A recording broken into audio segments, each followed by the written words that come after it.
څنګه چل گئی ځړیا ورکې واچو اډګاړو کې وکینو اډوکان او ماجاشي ورکې واچو او پیار راځي به په پیسې راځي ته څوک تر چا زوی دوه پیار تر پلار زوی تر پلار سره دی حاجي صاحب ها حاجي صاحب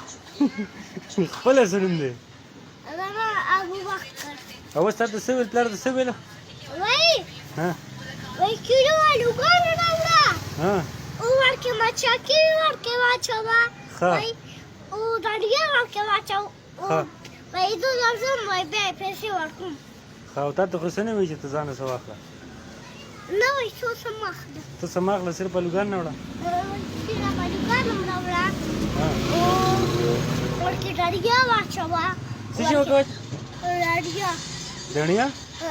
ورکې ماچاکي واچو ها بیا یې پیسې ورکړي